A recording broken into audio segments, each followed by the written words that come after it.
September again? Yes. Well, we were trying to get this side of the market because we came down this side and go this side. We saw a lot last year. Yeah, we saw a lot. We did a lot last year. And this year, okay, we saw Ford and Asper this morning. We saw that. We also I want to go to that Ears Mountain.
Your mic's on?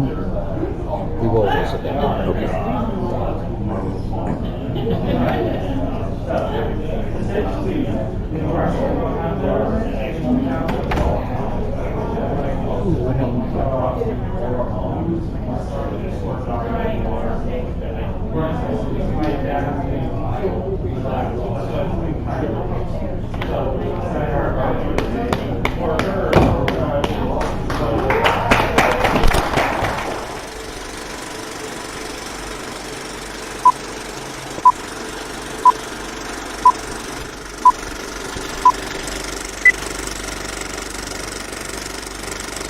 Erin and Mike bring you into their world. It's not just chickens and the Angus herd. So take off your boots, relax, and go beyond the ranch.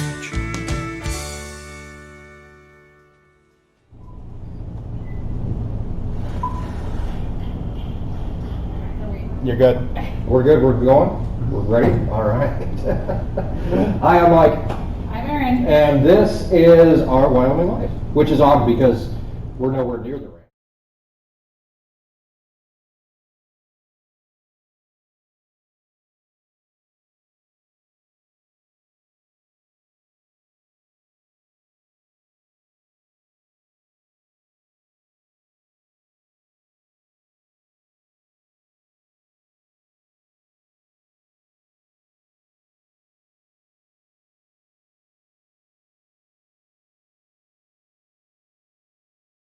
Don't even bother with that. He'll be the guy with the sleeveless shirt on. Thank you guys for coming out tonight. And traveling all the way here to Gillette, Wyoming, has anybody, I'm going to ask a lot of questions tonight, so just bear with me, but has anybody ever been here that was not here last year? Has anybody ever been to Gillette, Wyoming before? Okay, a few. Very cool. Keith, yeah. Keith was not here last year, but tonight what we're going to do is not only show you a little bit about Gillette, because we have Stephen here from the Rockpile Museum.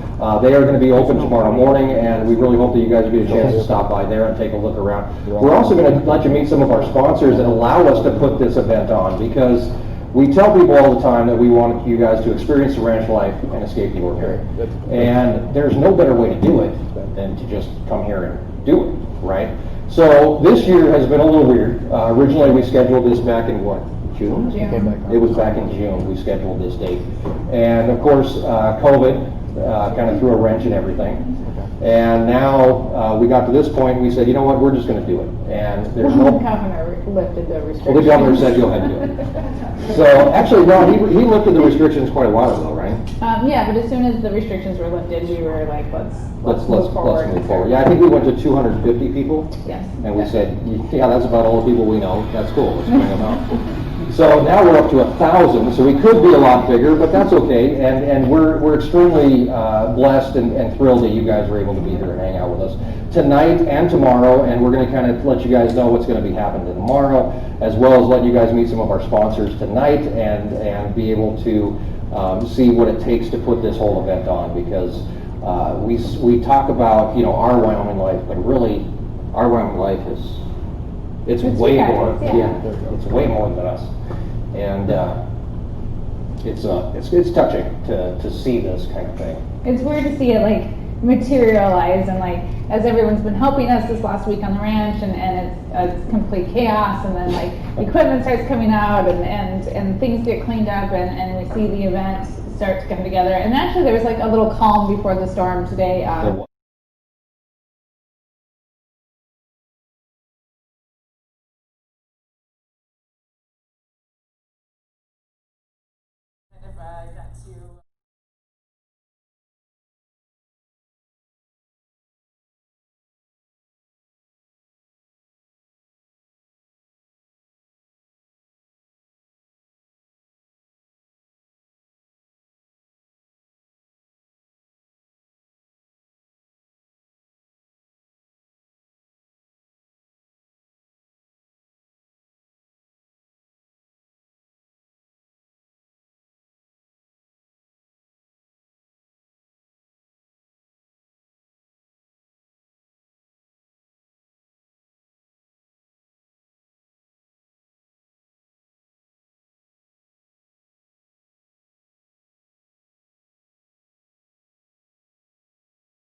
It's really hard to make a living at a ranch nowadays, so we were really looking at ways to diversify the ranch.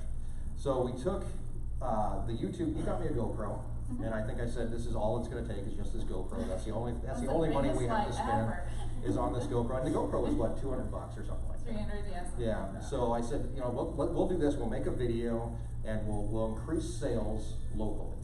Yes. And we put that video online, and everybody's heard the story. The next morning we had tons of views, and we had subscribers from all over the world.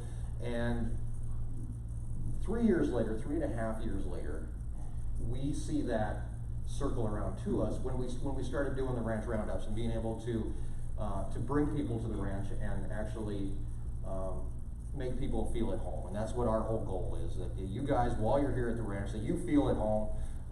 That while you're on the ranch, no matter what you do, you are just as important to the ranch as I am. We all have our jobs, and it's crazy, but it's very cool to have you guys here. We're going to have Michelin. Sean is here from Michelin. One of our big draws this weekend is, and I say this week because we've been playing on it all week long, is the Michelin Tweels test track. That you guys are going to get a chance to jump in my Gator. Please be nice to my Gator, and drive it on a 1/4 mile test track with the Tweels on it, and actually feel the future of tires. Like I've had over the past 3 months when we started doing the RV thing, and we'd have people come to the ranch, and almost everybody would. We did tours every morning on the ranch, and people that were staying in RVs from cities and countries, you know, all over the world, and they would come, and one of the first things they would see is the skid steer or the bobcat or the tractor or the It'd be cool to have some Tweels. It would be cool to have Tweels on the tractor, wouldn't it? We should put in a request for that.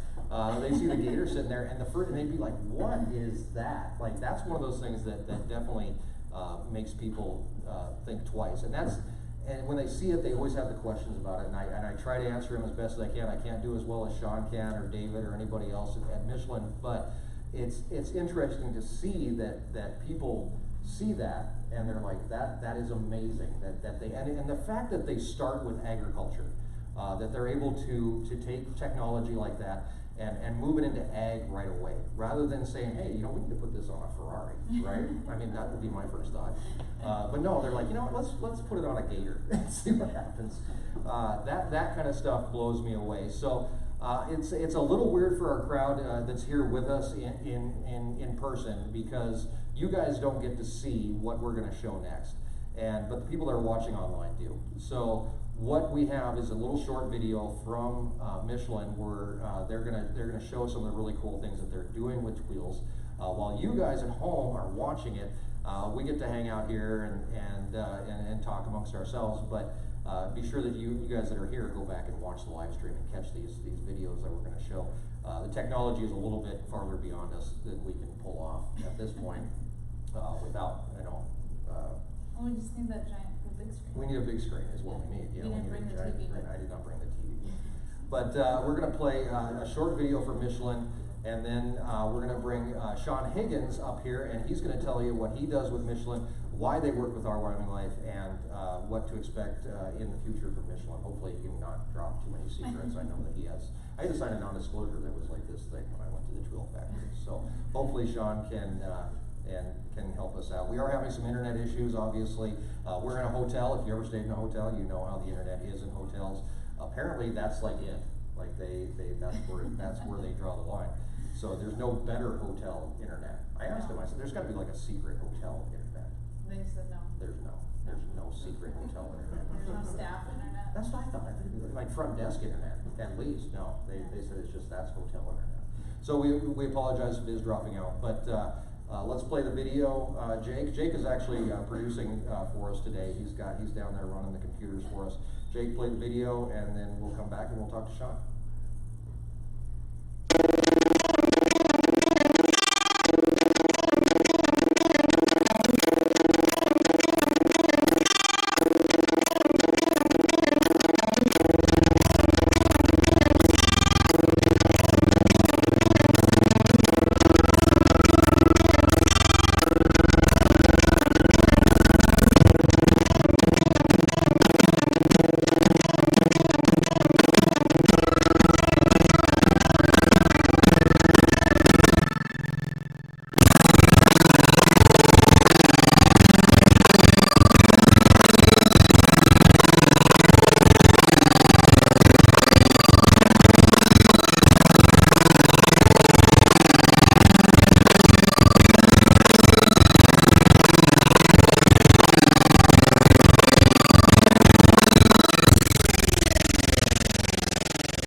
Went to a taping of David Letterman, and it's a lot like this.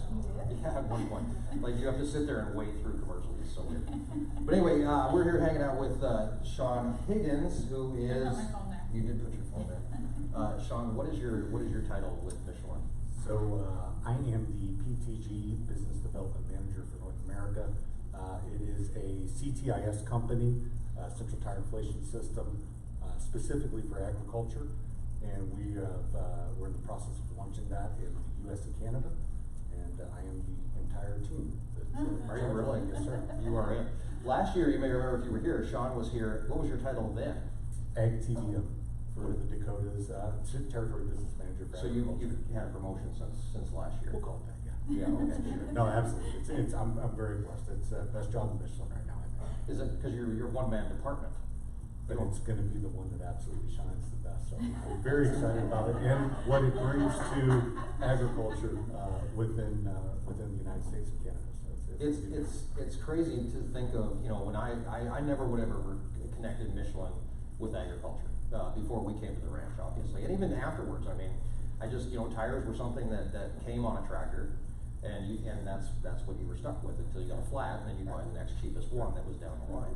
And after working with you guys and seeing everything that goes into tires, it is very eye-opening. And also that companies like Michelin, which is a Fortune 500 company, which still blows me away, is here today with us, a YouTube channel with 58,000 subscribers, or whatever it may be. Wow. I mean, we're relatively small potatoes compared to, the Super Bowl. Ryan's You World. got- Ryan's World. Yeah, you should advertise with Ryan's World. You'll get some cool toys. So, one, thank you for having us. Your generosity, your hospitality has been outstanding year over year, and Michelin. Very excited to continue to work with Our Wyoming Life. So thank you. And I am excited to say that we are officially the biggest tire company in the world this year. That's amazing. So that has been a great undertaking. Thank you.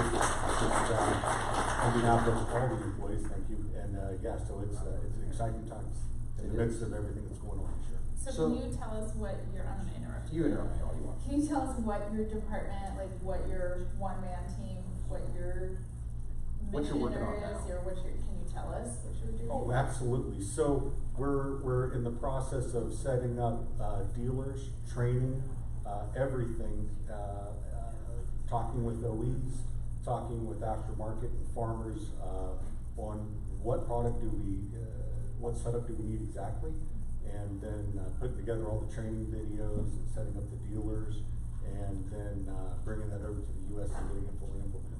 I think what some people may not know is what is central tire inflation? Easiest way I can tell you is that anytime we have a big shift in weight and speed, and if we spend a lot of time on the road, where I live in eastern South Dakota, that's a lot of farms. And whenever you have that, you need high pressure for the machine to run right and not ruin the tires when they're running down the road. When we get to the field, everything opens up, we're going much slower, we need much less pressure.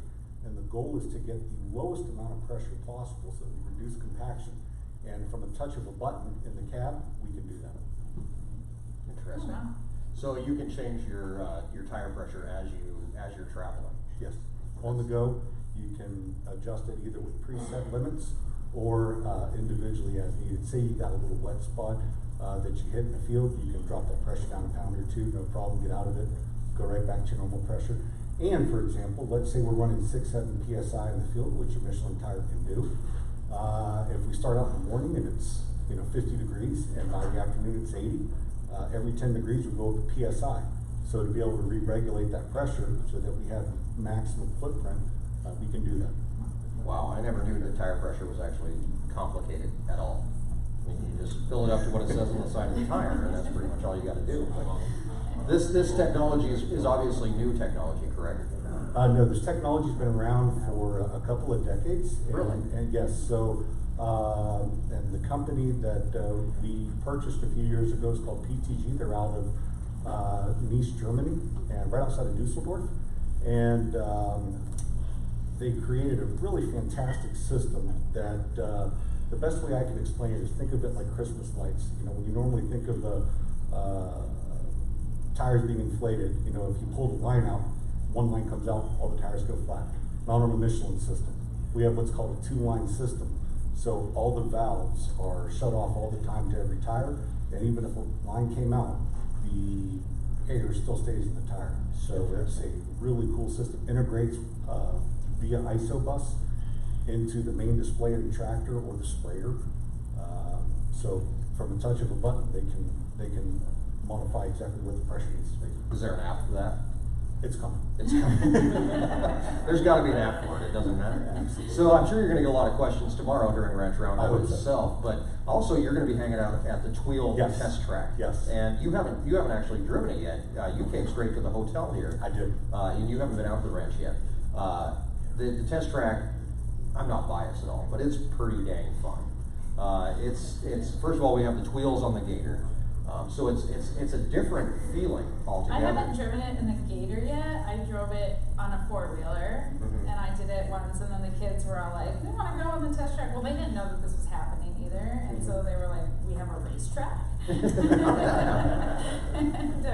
And so then I took all the kids, and they thought it was fun. And I started with Lincoln, I did Grace, and then I did Mackenzie, and just on the 4-wheeler, because that's what I was on at the time. And so we haven't done it. The kids all need to ride in the Gator.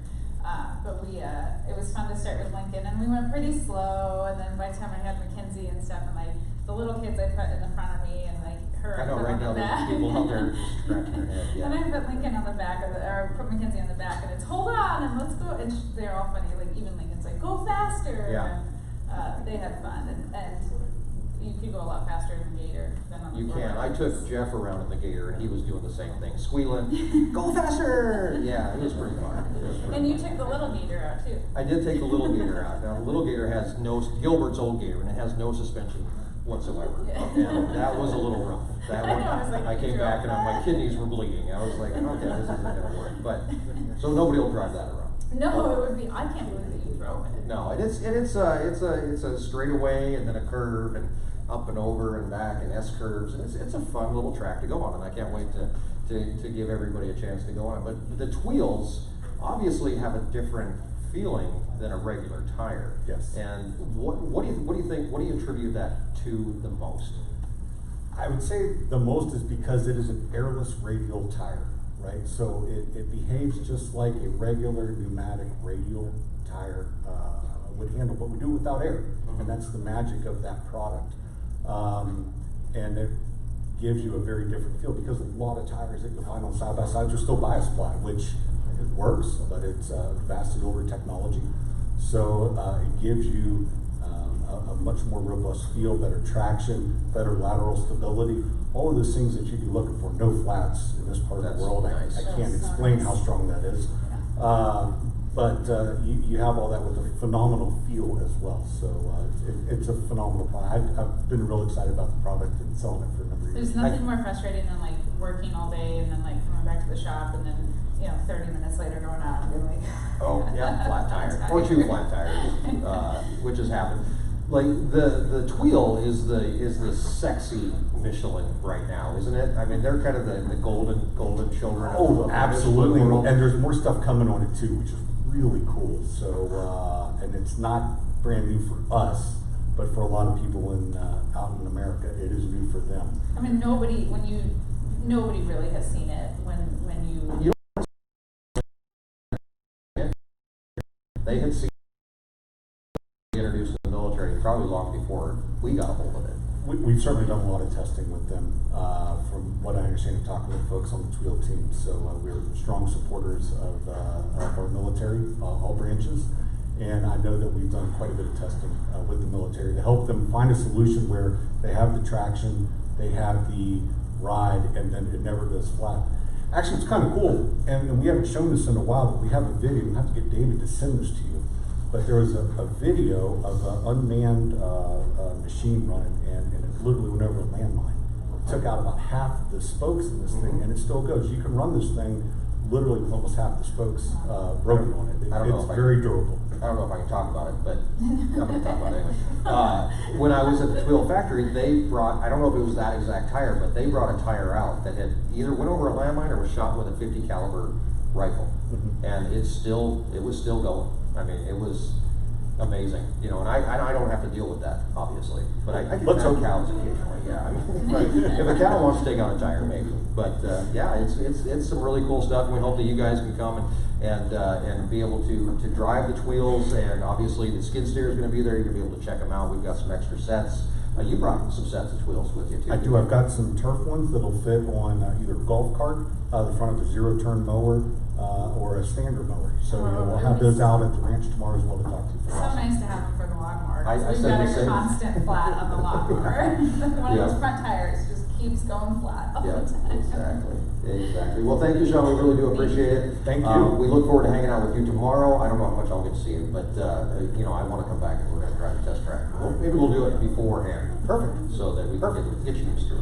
There we go. All right, thank you very much. Thank sir. We you. appreciate it. Thank you. Sean Higgins from Michelin, one of our platinum, it's actually our platinum sponsor this year for the Ranch Roundup 2020. And we couldn't think of a better company to work with. Actually, we could, but we don't want to.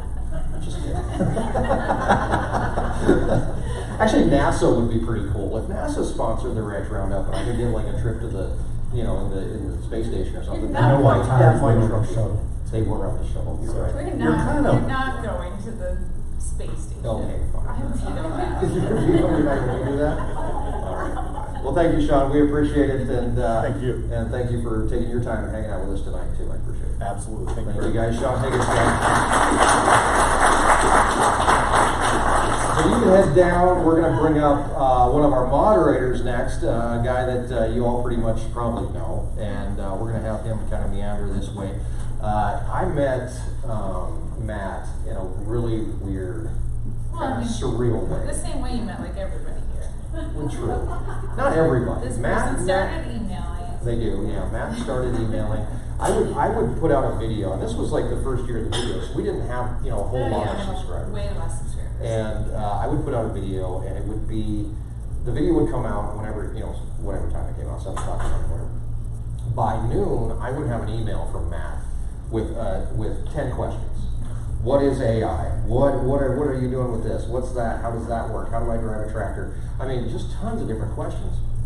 This went on for months, and eventually, I think I finally break down, and I was, you can sit over here if you want to. Yeah. You can sit wherever you want. You don't want to sit next to Erin? No, she's dangerous. She's dangerous. Oh, geez. Okay, fine. She does make caramel rolls, by the way. They're very good. Yeah, grab that microphone down there, boss. So Matt was texting me all the time. I mean, literally every day. And eventually, I think I finally said, hey, you know what? It would just be a lot easier if you just text me. He was emailing all the time. Yeah, he was emailing all the time. You shouldn't encourage this behavior though. I shouldn't encourage behavior like this. But yeah, I mean, look where it got. Look where I got you guys. Stuck with me. Matt Fensel is a former Chicago police officer. You retired what year? 3 years ago.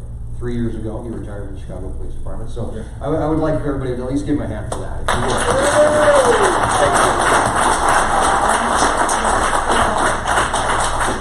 One thing we always strive to support on the channel is law enforcement, is military, and you know, I've known a lot of cops over my time. I've worked with a lot of police officers. You're a lot nicer And- than most. Are there any other police officers here, by the way, before we start doing it? I mean, you're not on duty anymore, and There's just sometimes I just don't know what to say when you talk to me. There's just sometimes I don't know what to do when you talk to me. you just say, "You're right, Erin." No, that's my line. Well, I do ask your permission to be released so I can do things for money. True. And I have done that. Very true. I know who the boss in this house is. So you were a police officer for how long? 27 years, 5 months, and 3 days. Wow, it's amazing when you have to keep track of it down to the day. I did. I don't know why, but I did. That's amazing. So I did have a request that somebody wanted to hear a police story from you. Did you tell him this in advance? I did not. I just sprung it on You're a you. bad friend. But I mean, every cop has stories, There right? might be kids watching. That's just it. That's just it. Do you have a clean cop story?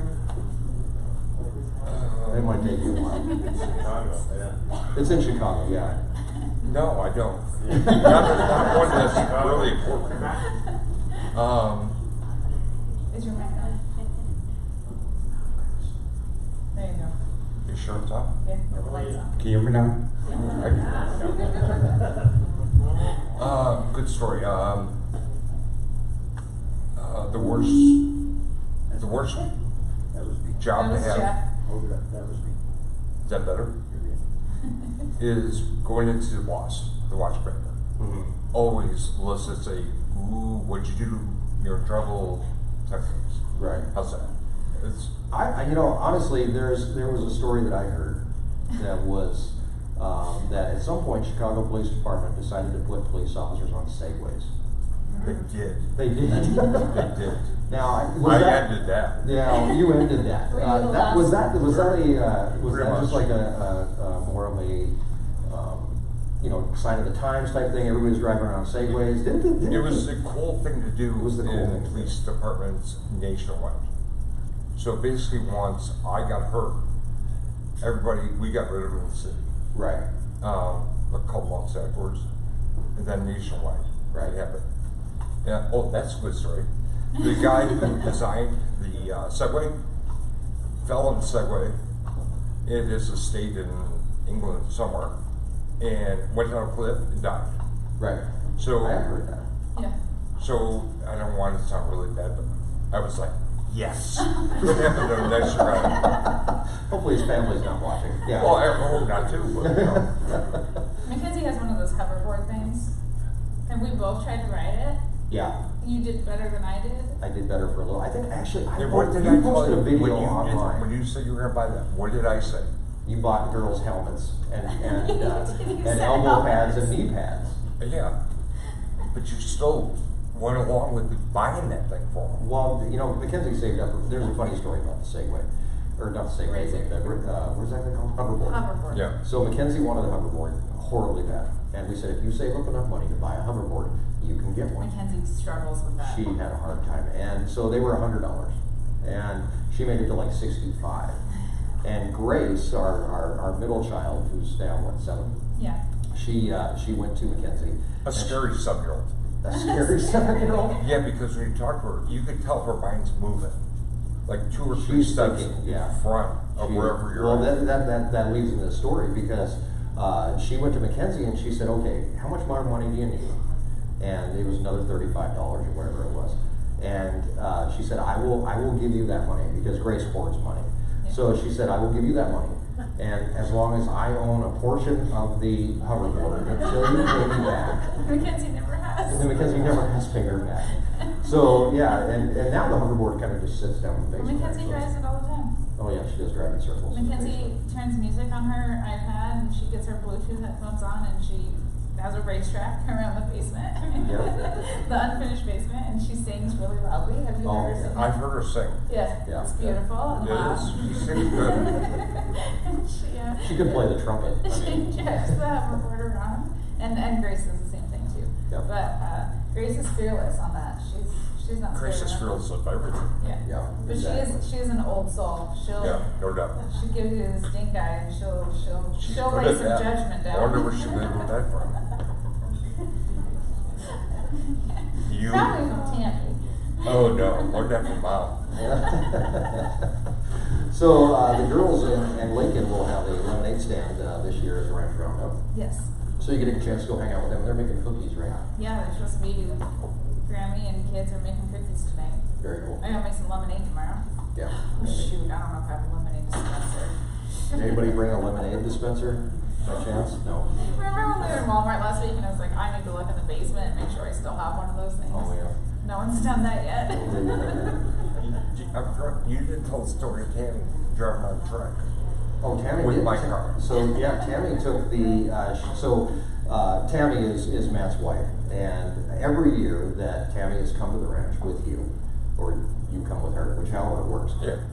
She has an Explorer, a Ford Explorer, and apparently this Explorer has a knob in the middle that has street, It does all sport, kinds of things. and like off-road. Yeah. And the off-road you don't get a chance to use in Chicago that often. No, not at all. So every year she's come to the ranch, she said, "Hey, can I go drive through the field and put it in off-road?" And I'm like, "Well, it's not really off-road, you're just driving through a field." Right. And that's not off-road. This year we happen to have an off-road track. So Tammy came to me, was the day before yesterday? Yesterday, I can't remember. And I got a she's- video. Oh, yeah. Do you? Yeah, we did. Cool. She said, we should post that on the Facebook page. Yeah. She said, do you think I could drive my car around the Tweel track? We had a few, I was like, maybe, I guess you probably need a spotter to make sure that you're not gonna rip off your spoiler, on the front end of your car. But other than that, she did. She took the Explorer out on the Tweel track, drove it around, came back, her spoiler was hanging on the ground. It was. Yeah, she was, yeah, it was. She was beating the front end of it with my cane. Is that how Before she we got came back out. in? Yeah. Is We got her. it fixed yet? The one with that. Oh, Eric from Los Angeles, or not Los Angeles, Las Vegas, has some white tape because he hit a deer on his way up here. So, with a rental car, right? Yeah, with a rental car. So he has some tape that can fix that. Yeah, let's back just up. tape that on. And we'll just Yeah. tape it back on. It'll be cool. Fine. It'll be totally fine. Another story that I wanted to share with Matt and with you guys about Matt is the fact that obviously you formed like a pretty quick connection with our kids. Yeah. I did. How did that If happen? that was, there's words for people like that. I get along with them. You do, and part of it was because Mackenzie was infatuated by the police officer thing. I talked to her, Right. we were on the phone for an hour. I'm like, what do You were on the guys phone for talk an hour about? with a 9-year-old. Yeah, What do you talk about for an hour? everything. Everything. Talked about horses, the books she's reading, school, whether they're going to school or not. What else we talk about? Talk to Grace a little bit. And Grace is just, she's all over. Oh yeah. Oh man, she's all over Mackenzie. About homework, you gotta read, you gotta do this, you gotta do that. Grace is our rule follower. Yeah, you ain't kidding. She's also a tattler. Really? Yeah, oh yeah. Oh, she don't say nothing to me. Oh yeah, no, if Mackenzie and Lincoln aren't following the rules. Grace You'll know about it. Grace will let you know. Yeah, exactly. Yeah, I don't know. We just talk about everything. Well, We were Mackenzie, doing homework last time. for the past 2 years, Mackenzie has been dead set on becoming a police officer. I mean, since she was little, like we would watch Cops together because I like watching Cops because it makes me feel good about myself. Kind of like so I would watch Cops, and Mackenzie would watch Cops since she was a little tiny thing, and back when I could have time to. I hate that shirt. I know you do, right? But Mackenzie was set that she was going to become a police officer. You sent her riot gear. You sent Look at that helmet. you sent her riot gear. You went to the smallest lieutenant in the Chicago Police Department and got them to give up a shirt that would fit Mackenzie. Right? That's Oh, her that friend. was her. That That's was her friend. Okay. I saw they sent a shirt, and it's a uniform shirt from Chicago Police Department, and it Yeah. fits Mackenzie, and I'm just amazed It's by a that. little big. It's a little big, but it's small. And so this year, Mackenzie has changed her whole outlook on life, Thank God. and she decided that she wanted to become a veterinarian. At the same time, she was horrified Oh, that she she was was going to so let worried. you down. That was cute. It was. Because we went, she goes, Matt, can I talk to you? Of course. And I said, what's up? She goes, when no one's around. Okay. Now I'm scared. She's going to ask you for money, isn't she? Well, Yeah, for that hoverboard, she's gonna buy Grace out. You're right. And she looks around like, this is major. Looked around and said, I don't want to hurt your feelings. I'm like, you can't do nothing to hurt my feelings.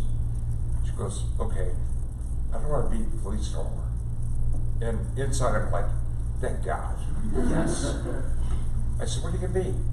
I'm going to be a veterinarian. I'm going to fix animals. I am so happy. Thank God. Yeah. That's all I can say. But I didn't want to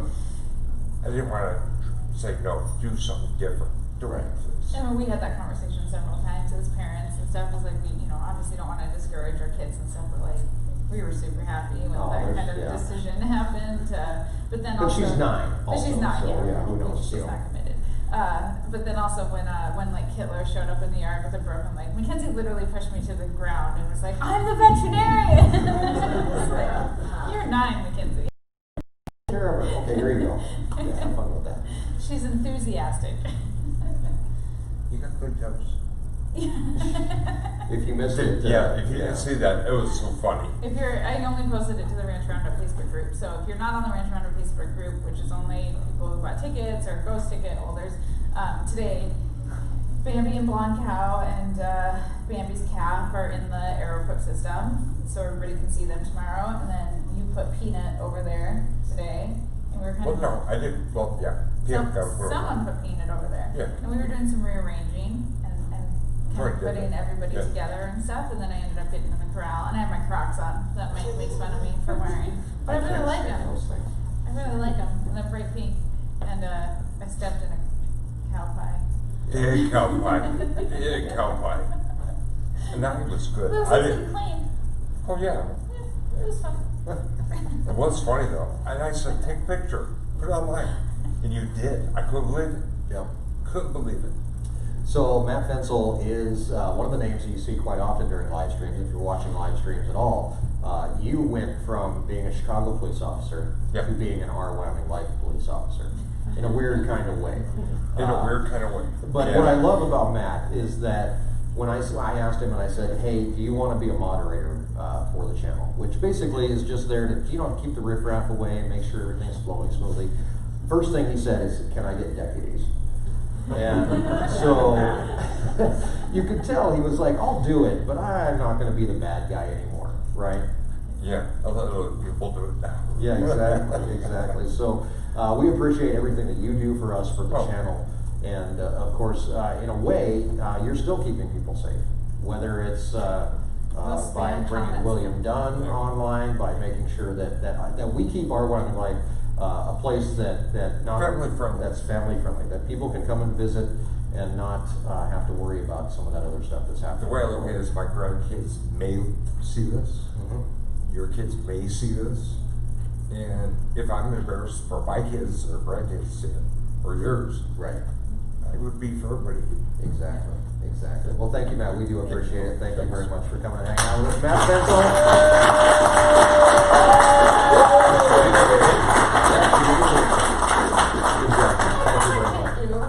How you thought about it? No. Wait, didn't you say you cut me one day? That's different than hitting.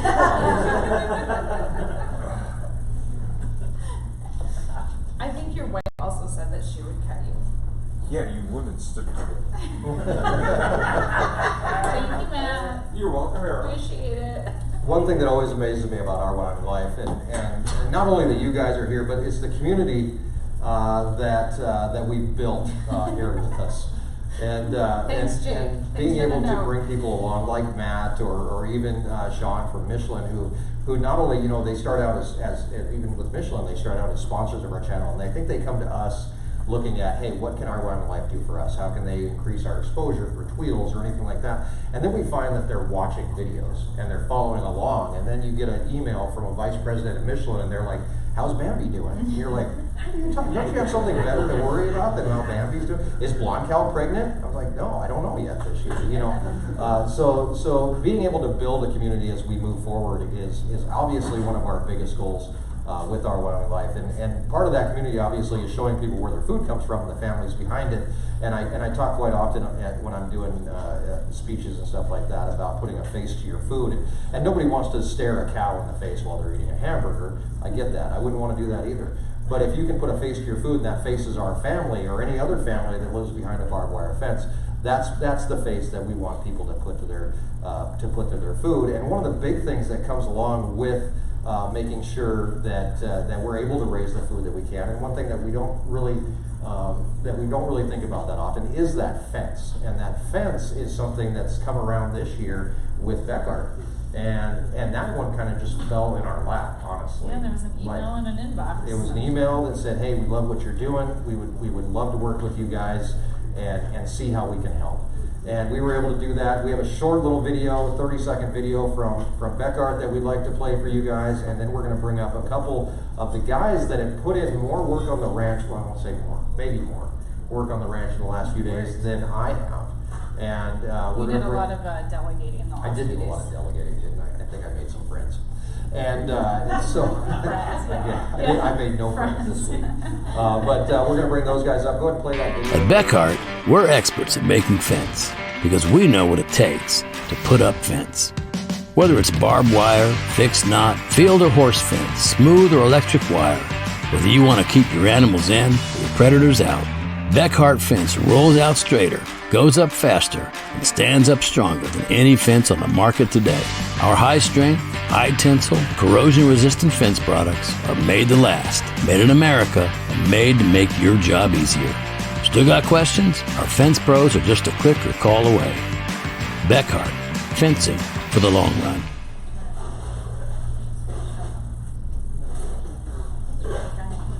Your mic on? Mic is on. Your mic is on. Bekaert is a wire company, and they are their corporate headquarters is in Georgia. Their manufacturing plant for a lot of the barbed wire and stuff that we use on the ranch, woven wire and stuff like that, is actually in Arkansas, which is where this young man is from. And Keith, you guys might have seen before. Keith came out and helped me build bull fence for a couple days. We also did a few other projects. We did. Bekaert kind of is one of those things that we didn't expect to show up and be part of our Wyoming Life. We bought barbed wire at our local feed store, and I got a phone call or I got an email from somebody at Bekaert, and they asked me what kind of wire I was using. I was like, oh, is this a test? What's going on? Because I had no idea. You go to the feed store and you say, throw some wire in my truck, let's go. Yeah. And I went out and I pulled the tag off and I said, oh, it's Becky. It's a little hard to pronounce sometimes. And so I didn't have a clue. And they went in and they said, okay. And then a couple weeks later, I got a call from you, and you said, hey, we're going to meet up in California, which we met at the World Ag Expo. World Ag Expo, we did. And then, Before the corona. yeah. I think it was during the corona, actually. I'm not sure. And so, what? If I don't know if you could really speak to it, but what was it that brought Bekaert to our little neck of the, our little corner of Wyoming? Mike, I think it's just the fact that you are our customer. I mean, that rancher, that producer, that American farmer is our core customer in our ag industry. We do a lot of things besides ag products, but ag products is something that everybody in this country can relate to, I think. And that's what brought us to you. I mean, you are our core customer. And I think that extends beyond us too, because our audience is your core customer as Yes, well. absolutely. And being able to show some of that behind the scenes stuff, and even some of the tips and tricks that you've shown us to be able to do things faster, more efficiently. Nobody but me and Steve, I think, likes defense. I often wonder, There's better things to do. So Mackenzie wanted to be a policeman, and now she wants to be a veterinarian. What did you want to be when you grew up? I didn't know. I think that's what brought me to Bekaert. It's like whatever happens, happens. Anybody here from east of the Mississippi? Anybody? All right. So this guy is your guy. This is Steve. Stephen is your counterpart in the east. Correct. And one thing I didn't realize, and we were talking about this the other day, is the huge difference between fencing in the west as compared to the east. And can you speak a little bit about that? We were talking about that yesterday. Well, one of the things that we really see in the east is a lot higher stalking densities. So the fences that we build in the east really become fences that keep animals in. Where what we see in the west is more like, this is my border. Mm-hmm. And we drove for 3 miles last night before we saw an animal. If I had 6,000 acres in Kentucky, I'd have more animals than I knew what to do with. So it's that's a big difference. It's just the size of the range, and the forages in the east are much heavier, so we're able to have higher stalking densities. And one of the other things out here is just a lot of barbed wire and pipe, where we use wood and smooth wire with electric. It's really interesting if we really break it down across the United States, regionally, north to south, east to west, some of the differences. But it's still an agricultural community, and something that we have we depend on for our business, but I think everybody in the United States depends on to survive. Yeah, for their food. For their food, right. Exactly. One of the things we always talk about on the channel is that we're not really a how-to channel. We farm and ranch in Northeast Wyoming, but your situation may be completely different if you're in, Kentucky. Well, yeah, and we didn't know, because we know, fence here. I go, that fence looks broken, I don't know how to fence. And occasionally I go with and I hand you stuff. But we didn't, the differences that you were just talking about and stuff, and just the different types of wire, and when we were talking to Keith the first time we were here, just, how like humidity affects wire, and we don't deal with that problem at all here, and I mean, we didn't know that this was there's such a diversity within the fencing community of what the different needs that different people have, and how you guys can service those needs. It was. I mean, we've got a product for just about everybody, every region. Doesn't matter how short, how tall. We make a fence for it, and What's the shortest fence you make? We make a 24. Really? Yeah. And what do you keep in 24? Most of the times, a 24 is used for an apron fence. It's rolled out against game fence, and then it's buried to keep coyotes and stuff from coming in after the deer. There you go. I thought it was like for really short people. But short people like me to get over the fence. Yeah, exactly. Give me a boost.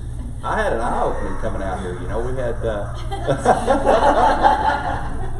We had 20-year-old posts that all we were going to do is replace the fabric. And, when you tell me it's a 20-year-old post in the South, I mean, that thing's rotting off at the ground, and it's a lot different. It was eye-opening for me to come out here. And, I think there was a little bit, like when you came out to do the bull fence, and we went back and forth, and we were talking about parks and stuff like that right at the time. And you sure you don't need any posts? I said, no, I think they look pretty good. Are you sure you don't need any posts? And I get an email a couple days later, and I was like, are you sure you need posts? I was like, is this guy, do I want this guy here fishing? Because apparently it's not getting through. I was like, they're good. Yeah. I would everything short of taking the gator down and just putting it up right. as opposed to right. just pushing it out for you. And then when you got here, yeah, it's amazing the difference. It's amazing. And you guys, but the amazing thing that you guys get to do is you travel a lot. Yes. And you guys get to see all these different agricultural applications throughout the entire U.S. Right. And you guys, I think I asked, you guys spend about 90 days a year. I was out about 90 nights last year. Right, right. And you have to have some good stories from the road. I mean, you've been doing it for how long? 30 Steve years. claims he's going to write a book. I keep telling people when I retire that I'm going to send emails out to everybody I know that's been a road warrior, and just tell them, send me your best stories from the road. And I promise you they will all be generic, no names, no companies, anything like that. But yeah, there are a lot of things that happen. The agricultural community, I kind of relate it to like a fraternity. It's the same bunch of people I've worked with for 30 years. Some have been here a little bit longer, some a little bit shorter, but every once in a while we'll let somebody else new in. And but it's just one of those things. Is that us or is that him? I think it was me. Well, we did bring Keith out of the plant, so it's a little bit of a paradigm shift for him. But really, the same people. You get to know them. They become colleagues. They become competitors. They become friends. And it's a really great community. It's like no other organization or group of people out there. They're just everybody's in it together. And we compete by day and drink beer together at night. I would have to say that the fence is different everywhere I go, but the people in the communities are the same. The hardworking, honest people, and that's who Bekaert wants to service. We want to help you guys out however we can. If it means that you can build it faster, you can build it easier, you have less time, the fence will last longer. It's a one-time build, and up here, obviously, you can build one time. It's going to last you, your kids, and your grandkids. I think I built some fence probably 5 or 6 years ago that might need a little work. I'm pretty sure. I think I have some zip ties. We saw that one. It's funny that you mention that, because today, when we put the fence back together down there where you had put the temporary gate in, that wasn't a temporary gate. That was me snipping a fence and going, oh, okay, open some patches. That'll work, right? Yeah. I'll drive the tractor through here. Barbed wire, things last much, much longer out here than they do in the East, trust me. And so Keith and I finished up, and we had some short rolls of barbed wire, so we put some new barbed wire on to cover the gap there. And so we've got this nice new barbed wire, and it's spliced to old barbed wire. Well, Keith took a picture of it and sent it to our marketing group and said, 1920 meets 2020. Yeah. Oh, that's great. See? You deserve a raise. Oh. Keep telling them that, we'll see if it happens. We obviously built the bull fence together. We did. And that was in, what, June? That was in June. That was in June. That was long before we knew that we were gonna get hit by this huge drought, this year. We were And- watching weather then, and it was Yeah. still green though, but we were like, we're close to that tipping point. Well, actually, when I was out here, you told me, Keith, we need rain in the next week, because we were talking about how much hay you get, Right. you know, your stocking densities and all that, and it was a real eye opener for me, I think. So. Yeah, it was good. That rain didn't come. That rain did Rain not didn't come. You told me you needed it within a week, and here we are in September. We, Still not here. we contacted Bekaert and said, hey, we need fence. So we're gonna be fencing off some hay fields. And hay fields have never needed fence before, because usually we hate them and we never grazed them and we didn't have them fenced off. And I think I contacted somebody at Bekaert and I said, hey, what's the best way to do this? Could I talk to Keith about, you know, how we should do this and kind of a procedure to go about doing it? And it wasn't that long after that you called me up and said, hey, we're coming to Ranch Roundup. Yeah. Let's just build a fence. Yeah. I was like, come on, man, you're coming out here to have fun. You want to build a fence, but hey, whatever, you know. Whatever floats your boat. Yeah, exactly. Well, I think you saw, I mean, Steve and I had a pretty good time. I mean, Yeah. we hadn't been working together in several months now, so, you know, it was kind of nice for me because he's the guy that's been around, and they call him the professor at times at Bekaert, you know, the professor. So he comes out, you know, and we start off the day and he says, now, son, he said, I don't do a lot of barbed wire, so you're going to have to help me out. So it's kind of nice to hear that, you know, from some of the guys that's been around a long time. It makes me think, well, maybe I am doing the right thing. Did you get a tetanus shot, by the way, before you came out? No, I'm not going to get one when I get home. That's always a good idea. Part of the reason I'm wearing a long sleeve shirt tonight. Yeah, no doubt. It's just a little tore up. Looks like I got in a fight with one of the kittens. We obviously you did fencing while you were here. Yes. And you're going to have a booth at Ranch Roundup. Now you guys were making a heck of a racket. Oh my gosh, so loud. I was trying to figure out silent auction, and Megan and I are looking at each other and I'm like, I can't think. My brain hurts. Yeah. Yeah. You guys were pounding posts. We had the post pounder out. And you guys are going to have a little booth where you're going to show some tips, tricks, that kind of thing. Yep. During Some Ranch of the Roundup. gadgets, the new gadgets to speed it up, and yeah, Right. we'll have it all there. I had to laugh, and you know, fencing really isn't that sexy. Oh, but the no. tools you get to use, they're pretty dang cool. Like some of that stuff, like if you have the, you know, if you can go in with your neighbor or whatever you have to do to be able to afford some of this stuff, Yeah. Can make fencing way easier. I'll say one thing, your parking lot's pretty hard. we did get to make some noise in the parking lot, that's for sure. You didn't blow up any posts though. No, I didn't blow up the top of the post, so Nice. that's good. So after, Didn't hit any water lines, phone lines, sewer lines, gas lines, or anything like that. no, that's always Are you good. gonna fill that hole in, or are you gonna take that post out, or No, I or think we just have a got hitching two? post We now. just got Well, two we had to posts. turn it a little different. Aaron took our spot, so I did. we got kicked out. I changed the direction. So we hope that you guys are able to hang out with these guys tomorrow and get to know them. And of course, we get all kinds of comments and everything about Keith because he's been in plenty of videos. And you're relatively, you know, well known across Our Wyoming Life now, which is that's kind of a side effect that I didn't really expect. Yeah. And You sure we'll- didn't tell me, that's for sure. No, I can't forward you every email. But, and you stopped looking at comments, so. Oh, yeah. Yeah, that was a long time ago. And then next week we'll have a defense. I will have a video coming out next week with you guys. I actually didn't do a dang thing. I watched you guys fence, but some of the tools that you got a chance to The take. best arrangement ever. I know, isn't it? Right. It's like awesome. We did fence the hayfield, that's for sure. Yeah, we did. It's done. Yeah, they fenced about 1,500 feet of fence in 2 days. And if you are a VIP ticket holder, we're actually going to take the hayride up by what you guys are doing. We're going to take a look at what you did and see how you finished up. You'll be finishing up on Sunday. Yes. So what's the plan for tomorrow? Just kind of hang out. We're just gonna come see you guys. We'll be in the booth all day and stop by and talk. Yeah. Awesome. Thank you very much, guys. We really do appreciate you guys. These guys do sponsor the Ranch Roundup this year, so please give them a hand, give Bekaert a hand. Thank you guys.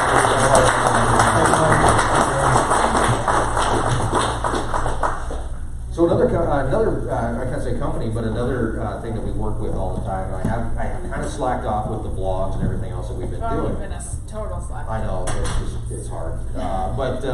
Is the Rockpile Museum here in town. And that's another unlikely partnership that we formed. So we had a chance last year to invite Stephen and his sheep wagon, oddly enough, to the ranch roundup last year. Thank you, Jamie Well, for $20 super chat. Thank you very Oh, much. thank you. And Times two? times 2, awesome. Thank you very much. We don't have you didn't bring the TV? I didn't bring the See TV any because it of would block our view. They would be like looking at the back of the TV. Well, how much fun is that? No, we can't see any comments, so we are gonna take some comments, so we do have. Yeah, we're gonna take a few comments before we wrap things up for the night. But we're gonna bring Stephen up here.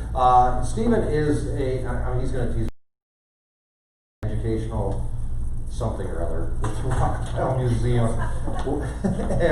and definitely a character. If you had a chance to meet him last year, he came out with a sheep wagon, brings Grace right along with him, and Grace is the sheep, by the way.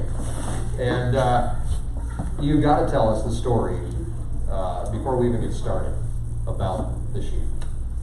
Okay, that one's pretty easy. Oh, was it easy? Yeah, this is actually a good story. It is a history story here in Campbell County.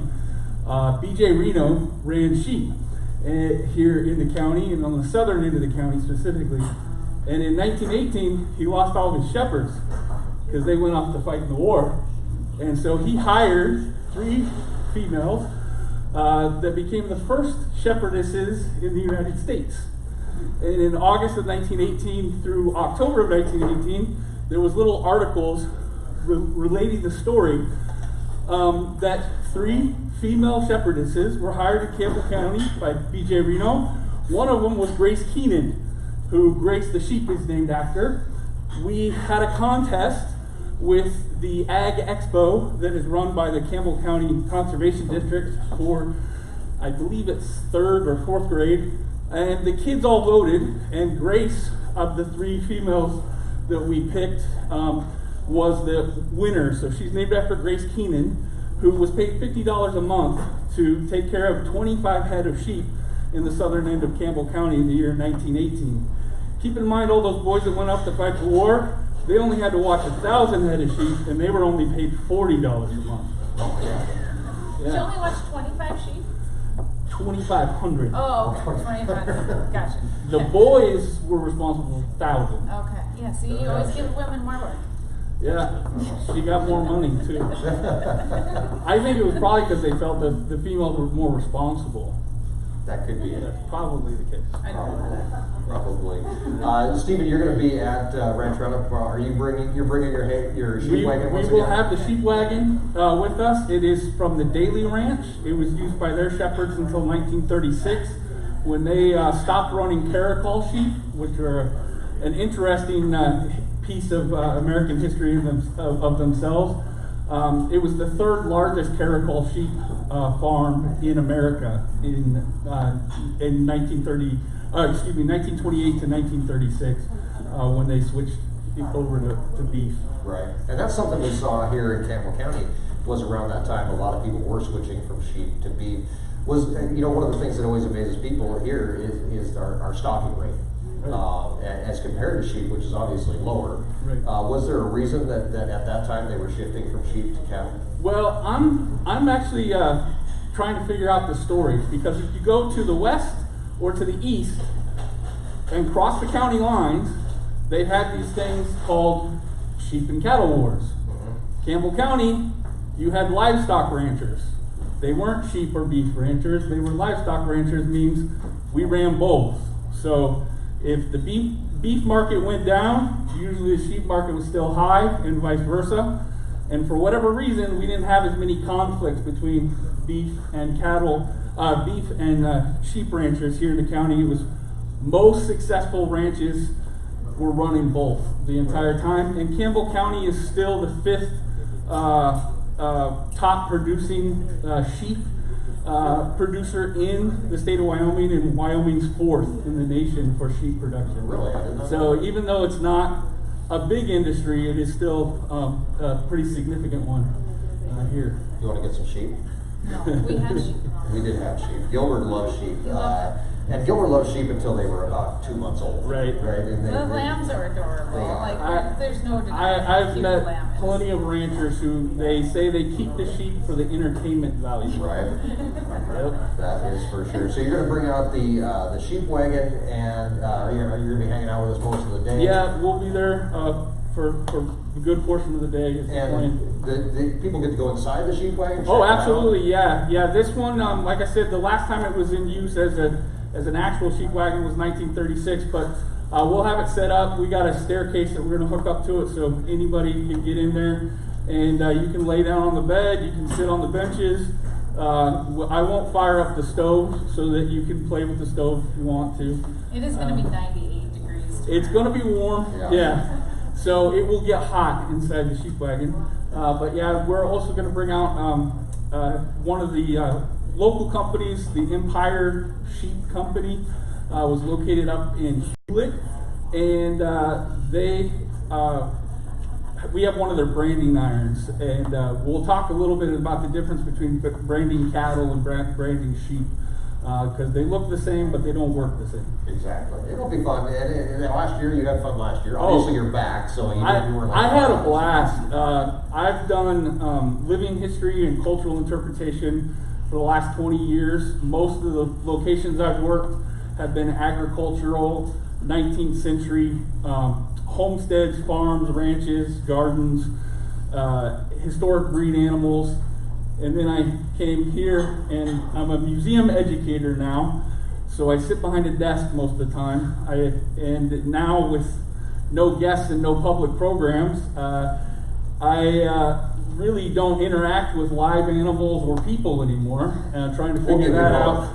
So yeah, I jumped at the chance when I was told I could go outside, I could bust out the sheep wagon, and that there would be people and animals. So definitely, yeah, definitely. And the Rockpile Museum is open. Yes, we are open every week, Monday through Saturday. We're going to be open tomorrow, 8 a.m. to 5 p.m., Monday through Saturdays.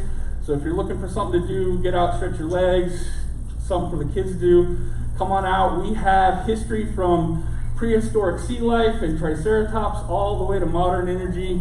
And if it happened in between those two things, we've got it. We're also got several new exhibits going up right now. We busted out the Sheridan Tent Factory tent, and we got a new railroad exhibit that we're working on expanding inside that tent, so you can come in and take a look at that.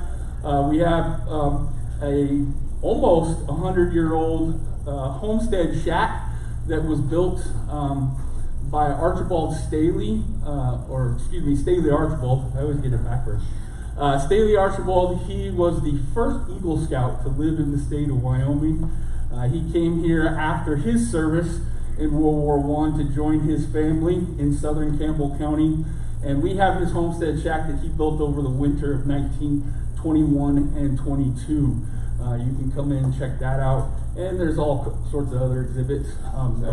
Definitely come check it out. And if you do go, take a look at that homestead shack and look at it really closely, because you might be seeing it in an upcoming video. We're kind of working on it. Hopefully, for that. Definitely. So that'll be a lot of fun. Thank you very much, Steve, for You coming bet. hang out with us today and tomorrow. Absolutely. And we'll try not to bombard you with too many questions. Oh, please do. All right. Thank you very Thank much, you. sir.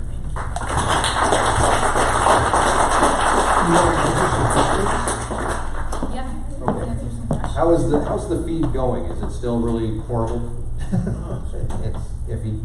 Everybody's finally off of Netflix and can freed up some bandwidth. So we have our little iPad here, and hopefully we've got Matt down there who's watching the chat for us. Now, if you guys have any questions, feel free to stroll on up to the microphone. We'll be happy to answer any questions. Hopefully nobody's too shy to do so. We tried to do it last year, and I think I had one person come up and ask me a question because everybody was way too shy. So then we decided, hey, we'll have a bar. And maybe that will get some people to come up. And if this doesn't work, next year it's an open bar. And then, okay, next year it costs twice He as doesn't much. pay the bills. Literally the other day you're like, I don't even know if Erin pays the bills. I thought about that. I was sitting there, I was like, I never see you pay bills. But it's all online now, so it's all magical. So Matt's going to type up some questions here for us. Are you working on it, Matt? Trying to Yeah, we can see. Yeah, we can see it. It says, is this thing even working? Erin has poopy toes. Erin has poopy toes. Erin has poopy toes. Where's my cinnamon rolls? So obviously it works. It's working. So while we're waiting for some questions to come through, I'm going to invite up a couple other moderators that you guys may have seen on the chats that are going to be with us tomorrow and are here with us tonight. When we're done, we're going to get a chance to hang out together and we're going to come around and meet everybody. But hopefully you get a chance to say hi to these guys too. William Dunn and Zach Hewitt, who I have to get up here, guys, and then I'll finish the whole thing, guys. Come on.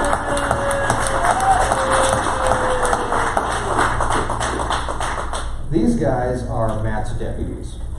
They're the ones that bring down the hammer. They're the bad guys. They get a thank you very much. William, obviously, when William became a moderator, and a lot of times I don't get a chance to talk to him. You know, I talk to you guys before you become moderators usually.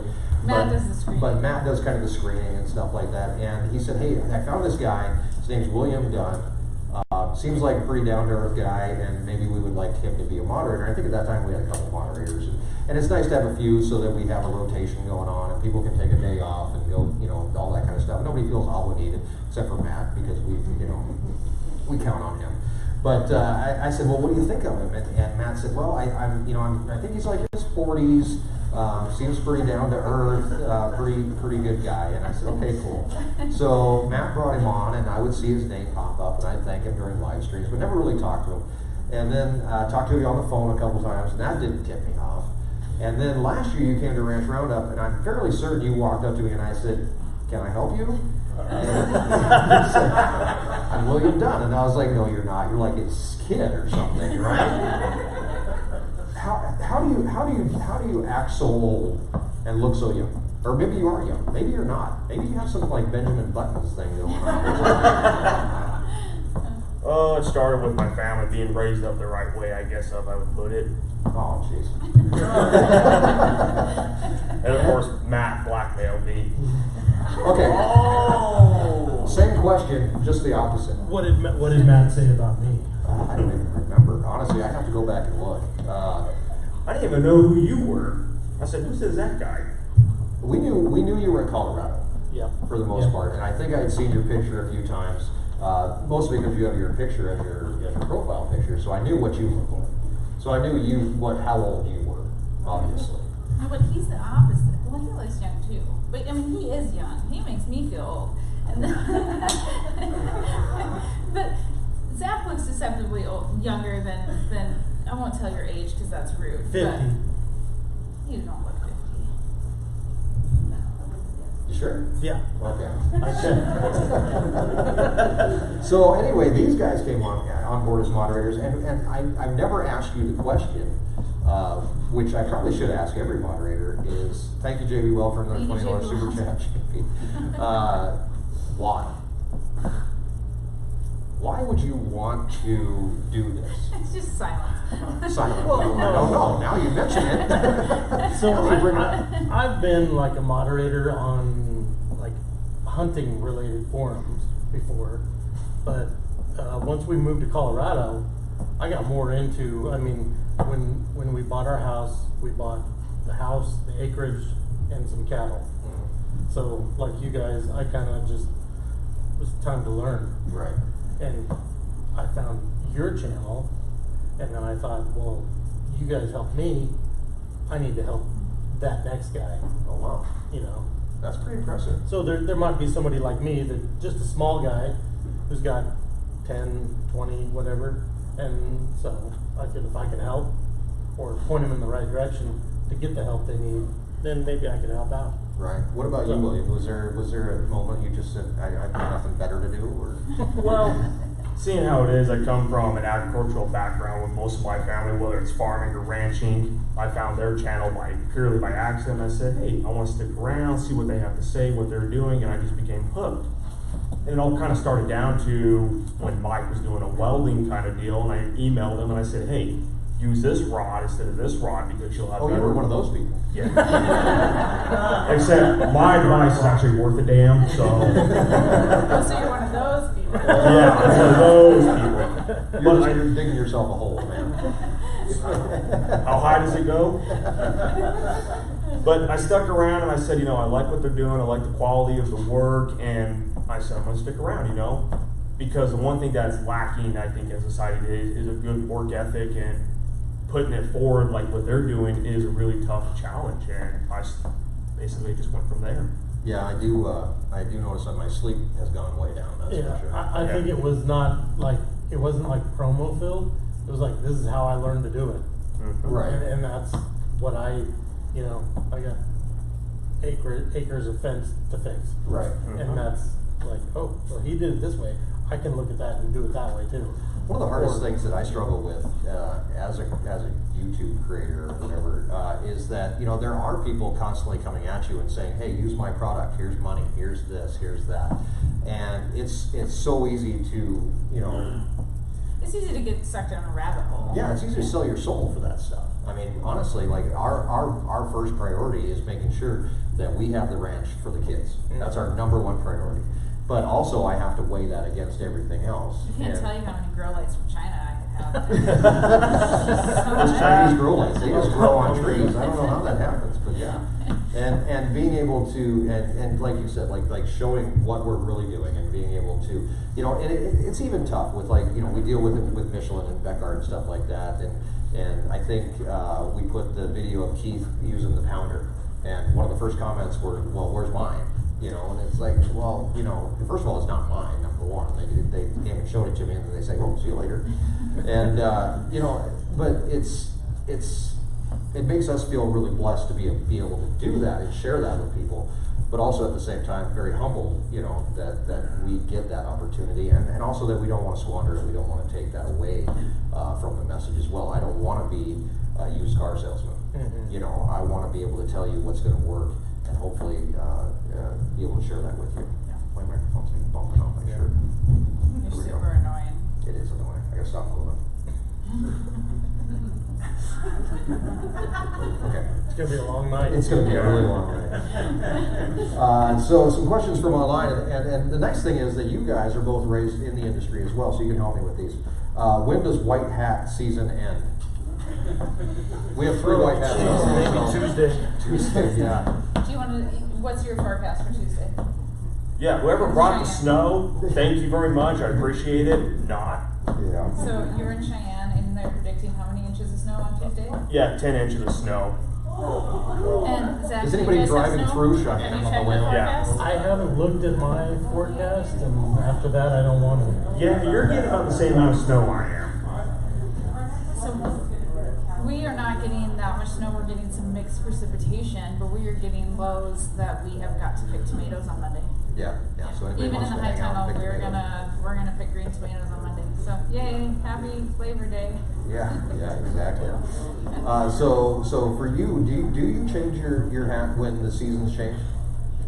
Or is that just something I made up? Because I don't know. It is tradition. Usually it occurs around the fall time. Do you have a date, or you just when the weather gets cold? When the weather gets cold. I guess if I had to put it this way, it's after the first frost that everybody goes to your beaver pelt hat around my area.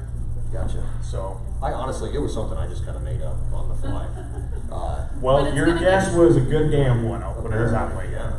It's gonna warm back up. Yeah, so I mean, that's true. do you just put the winter hat on for a couple days while it snows? No, you just suffer. That's there's some rule against that. You just suffer for a couple days.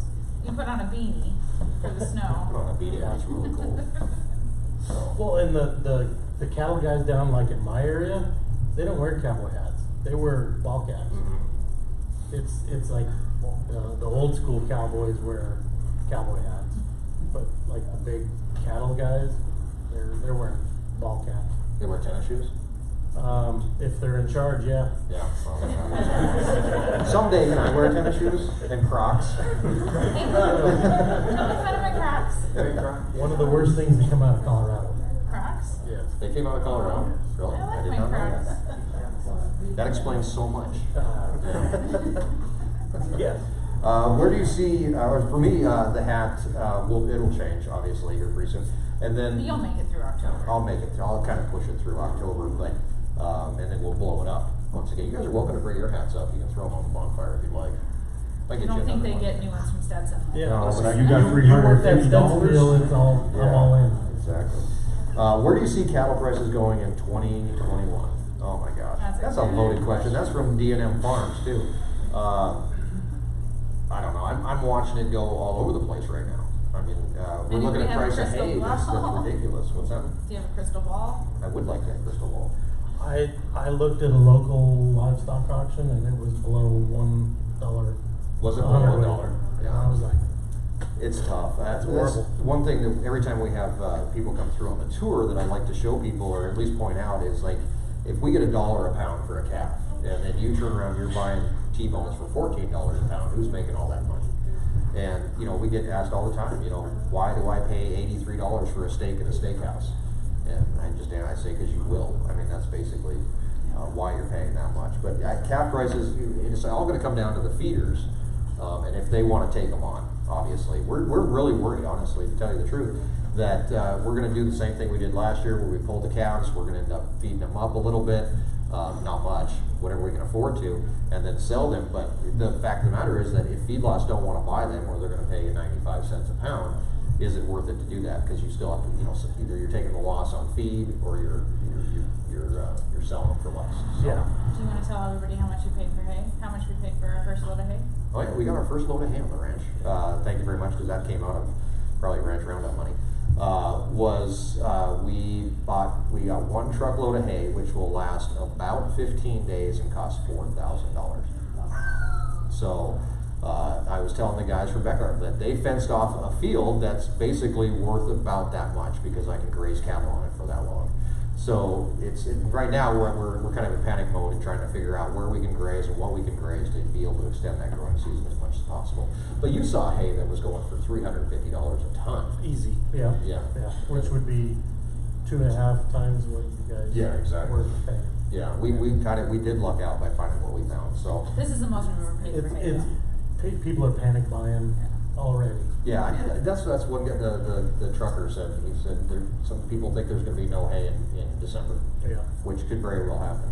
You know, have you ever considered using Beefmaster bowls on your cows? That's from Janet. I honestly, I've never considered doing anything besides what Gilbert did with cows. I mean, it might change. It may change somewhere down the line, but we use our local. We buy, red Angus bulls from somebody in Campbell County, and black Angus bulls from a breeder in Montana. So exactly. We're regional. We are very regional. Anybody have any questions here? Feel free to come on up to the microphone, and we would be happy to answer your questions while Matt pulls up some other ones. How many cows do you have? Hey, you're not supposed to ask that question. Yeah, isn't that one of the sacred don't ask?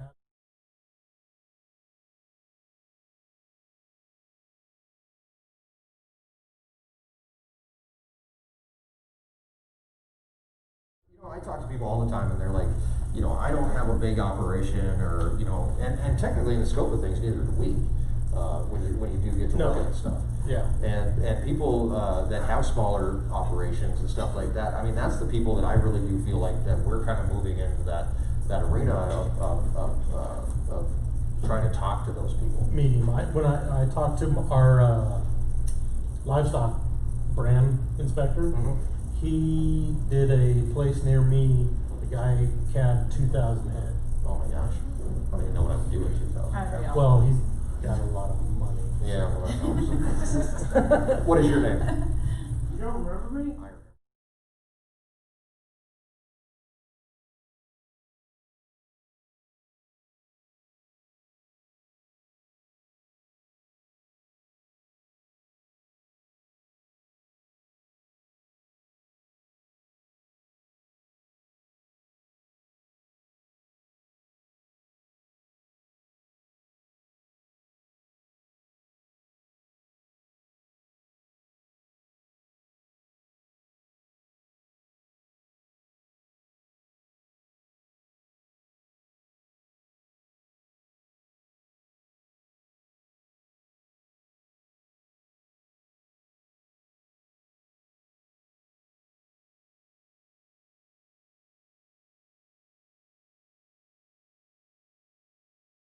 We wrap things up for the evening and we get a chance to come on and hang out with you guys, but is that the ghost sponsor thing. Oh yeah. That was something that was just, with COVID happening, and we knew that people wanted to be a part of what we were doing, and people that couldn't make it.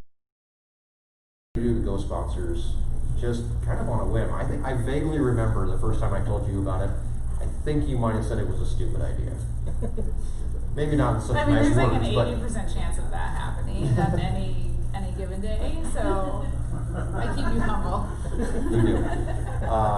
The No, it was ghost. a great idea. It really was. And I think I was supportive of it because I knew that we knew this year was going to be different and difficult for so many people to be able to travel, and we're blessed that we're in Wyoming, and you know, I'm super happy to be, you know, in a western state during this pandemic, and we understand not everybody is as fortunate, and more than anything, what we've seen is people have restrictions with regards coming back to work and Right. re-entering the workforce and quarantines and stuff, and of course you can't take 2 weeks off of work, 3 weeks off of work to come and hang out. But next year, you better be here. No doubt. We totaled almost, I think it was over 300 Yes. ghost tickets that were sold. Yeah. And that, hopefully a lot of you guys are watching, because that was really good. I know, I think we were at the beginning, we're like, maybe we'll sell 50, maybe So in the 100. beginning, my idea was, Matt has, what is that thing called, Matt? The vinyl cutter thing you have? Oh, it's cameo silhouette. Cameo silhouette, there we go. Like a cricket? Yeah, it's for a scrapbook. Yeah. Yeah. It's okay. Matt's taking that scrapbooking. The original thought was, when I was doing the ghost tickets, I said, hey Matt, I'm gonna need you to print off the names so that we can stick them onto a banner. And about a week later, I think Matt called me and he said, dude, I can't do this. And yeah, the banner that we have now, and hopefully some of you guys got to see it on Facebook, and we'll be Good able to to see show it more of it, tomorrow. is 16 feet long and covered with names. They're tiny. And they are tiny little names. And so it just amazes me that people that we've never met, people that we will never meet, were willing to help out a small little ranch in northeast Wyoming, and also enable us to keep doing an event that brought you guys here. So of course we thank those guys, we thank you guys for being here, we thank our moderators for being here, we thank our sponsors for being here, and even those sponsors that weren't able to be here. Aeroquip, they're located in Canada, which is just No travel. no travel at all. BCS, they're in Portland, so imagine what they're dealing with. So it's really cool that we were able to get together, that we're able to put that together. Mark, thank you for the super chat, we appreciate that. We thank you guys for being here, and we hope that we get a chance to know you guys better. If you were here last year, you know how it goes for Erin and I. Tomorrow we're moving fast, we're saying hi, we're moving on, but we do want to meet everybody that's here. I think this is the last chance for Ranch Roundup, I hope. We'll wait till after the election, we'll see what happens. But I hope that this is the last year for Ranch Roundup to be this small of a community and be able to hang out together. And next year, I'm telling you, we're going to blow it out of the water. So thanks to everybody here, thanks to everybody watching, and of course, thank you to you. I'm so happy that we get to have an event this year.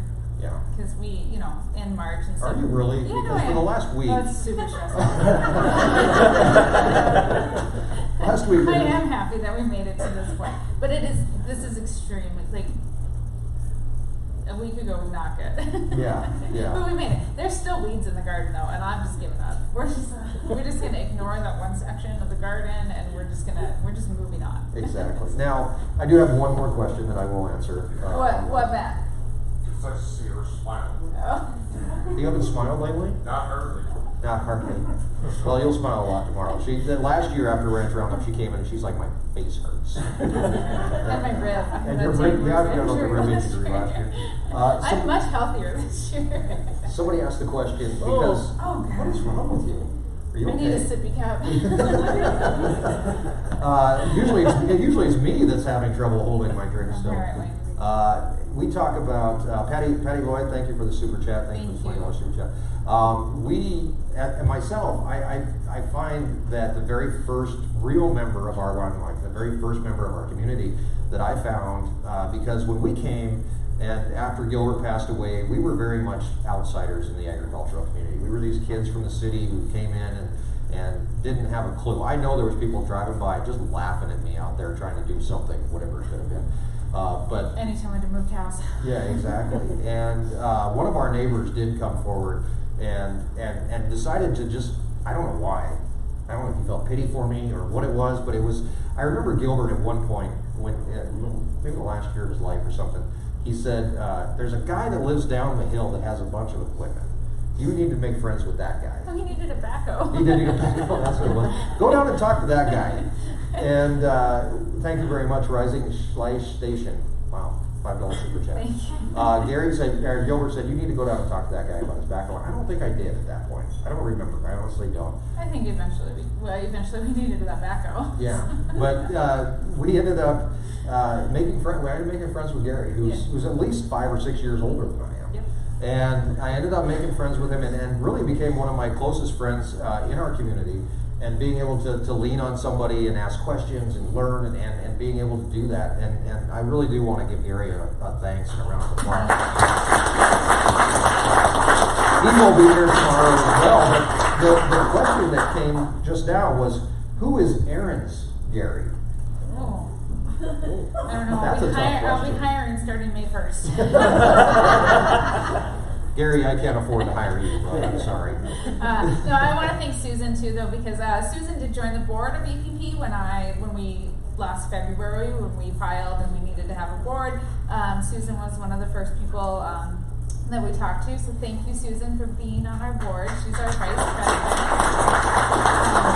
Really quick, do you want to talk about EPP, the silent auction, before we wrap things up? I will say Tammy Fensel this week has been amazing, and I requested brown M&Ms in our room, but she didn't give us those, but she did bring us snacks and drinks, so, and Jeff has been amazing this week too, so thank you guys for all your help, and Loretta. Thank you for the $30 super chat. Jake has also been amazing. It's been really fun this week having everyone here. The Fensels were here earlier in the week.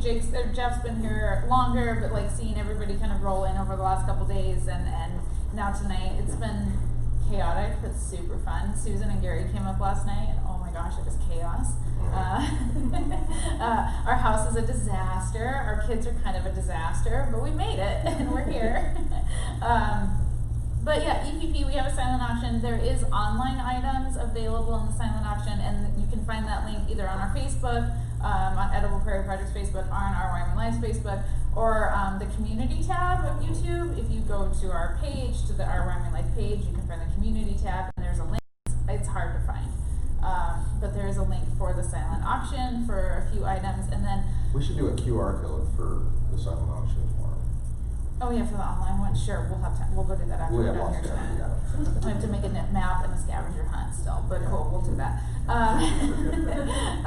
But we have so many items for the in-person auction. The people sending items. Oh yeah. It's just, that's been amazing. Yeah. Not only like our sponsors, like Michelin has a set of tires up to $1,000 that there's no reserve on any of this stuff. So we have, I mean, everything starts at $1. yeah, AeroQuip gave us a rolling gate. If you have a cattle handling system of Susan, your did own. we get that in the auction? Is there a rolling gate in the auction? No. Oh gosh, oh shoot. Megan, we forgot that. It's a rolling gate that we have in our system, but it can be incorporated in any system. Just some amazing things coming in from subscribers, from sponsors, Yes. from people off the street, basically. I mean, Yeah, I mean, every day there was packages delivered to the door that had items in it. Susan and Megan were setting up the silent auction today, and it started out at 2 tables and a third, and we're like, oh, they'll make a little L and be done, and we ended up with 5 or 6 tables, and the whole back corner of the shop, not just a side of the shop, but it's long, and yeah, we forgot the rolling gate, so. Yeah, there's hopefully a somebody lot. brought a pickup, because that thing's heavy too. And William said he'd help me load it though, so. I lend you because you didn't bring it to me. We didn't bring it to you. I don't even know where it's at.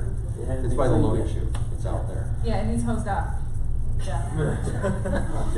I'll get on that. So you guys tomorrow obviously are going to have a chance to hang out with some folks that you've seen online. Another moderator is here. Lori Habel is here as well. Thank you very much, Lori. She did tell me she was not getting on stage under no circumstances. So, but she said she would dance on a table later. I don't know. So we hope that you guys have a chance to hang out with everybody tomorrow. Get a chance to know these guys. Get a chance to know everybody behind Our Wyoming Life, because as much as I would like to say it's me and Erin, it's not. It's everybody that comes together to put it together and make all things like this happen. Every single video, it doesn't matter. There's a huge team that comes together to make all these everything happen. So, and you guys are just as much part of that as anybody else. The folks that are at home, that are ghost sponsors, that are online, 3 o'clock tomorrow afternoon, you will be able to, Jake is actually going to take you on a live stream around the Ranch Roundup. Yeah. Yes, he is. And it's going to be your virtual ticket. You're going to get a chance to hang out with these guys too. So I think it's going to be a lot of fun. We're going to wrap things up for tonight. I want to thank you for coming along. Thanks for all of our super chats. I get to say this in person. Thank you to our moderators.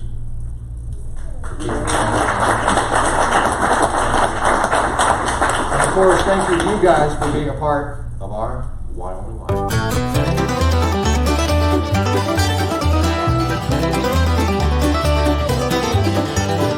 I ain't got no money the first week of the month. Right up into orbit, my checks they all inbound. A landlord thinks a problem, a rent being overdue. What possible solution? I haven't got a clue. But at the end of the day, at the end of the day, yeah, it's all that matters. Oh, I pray just to feel good at the end of the day.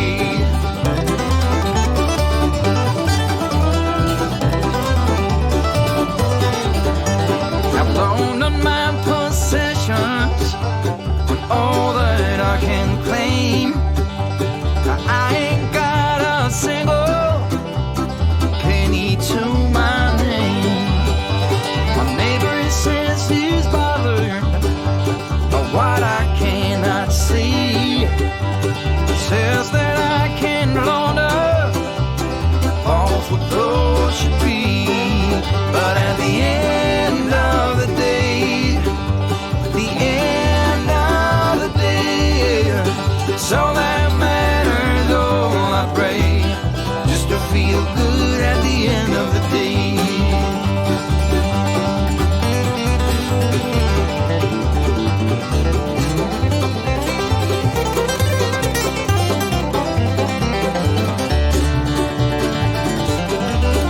At the end of the day, at the end of the day, yeah, it's all that matters. Oh, I pray just to feel good